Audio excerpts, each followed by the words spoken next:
Kevin Klein-Smith, un avocat corrompu du FBI qui a falsifié des mandats de surveillance FISA au sein du FBI corrompu de James Comey, va apparemment plaider coupable. Vous êtes probablement au courant, ça vient d'être annoncé. Ce n'est que le commencement, j'imagine.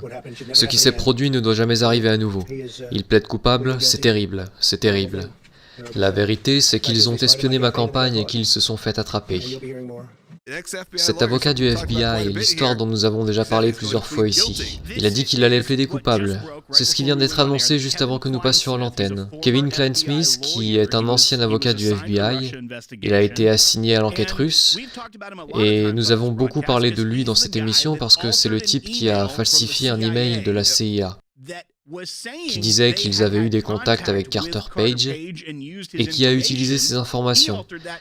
Il a falsifié ce mail pour indiquer qu'il n'était pas une source de la CIA et a ensuite utilisé cet email dans une déposition FISA qu'il a signée et ça a permis d'obtenir une nouvelle demande, une réautorisation d'un mandat d'arrêt de la FISA contre Carter Page. L'objectif final de tout ça, toute l'investigation, est de montrer qu'il y avait une sorte de, vous savez, de conspiration contre le président et contre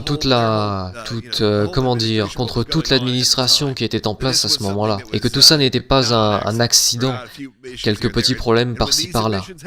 Il y a des preuves pour tout ça maintenant. L'essentiel de cette histoire nous vient de l'inspecteur général. Son rapport d'investigation, dont certaines personnes disaient « Ah, ce rapport ne dit rien, ce rapport ne dit rien », il disait beaucoup en fait.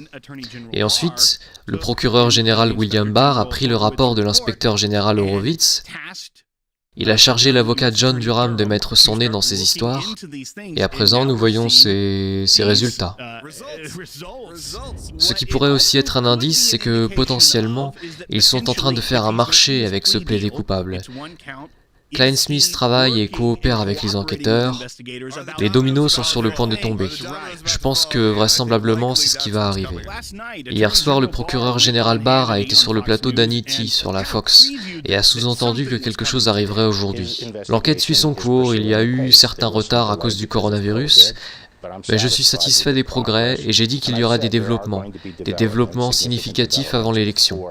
Mais nous ne faisons pas cela par rapport au calendrier des élections. Nous savons qu'il y a des élections, nous n'allons rien faire d'inapproprié avant l'élection, mais nous ne nous organisons pas en fonction de ce calendrier. Nous nous organisons par rapport aux avancées de l'affaire, et il y aura des avancées. Il y en aura demain et, vous savez, ce ne sera pas une avancée incroyable. Mais il s'agit d'un indice que les choses progressent. C'est une évolution. Ça veut sans doute dire qu'il y a un marché conclu avec Klein-Smith. Souvent, les gens acceptent les accords de plaidoyer parce qu'ils coopèrent avec les enquêteurs.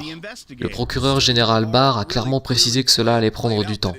Ce n'est pas quelqu'un qui se précipite. Il ne le fait jamais. Toutes les fois où on lui a posé des questions ou quoi que ce soit, il a de bonnes répliques, il a de grands moments, mais ce n'est pas un homme pressé. Il est très calculateur, il va tout calculer, il va prendre son temps et s'assurer que la loi est correctement appliquée.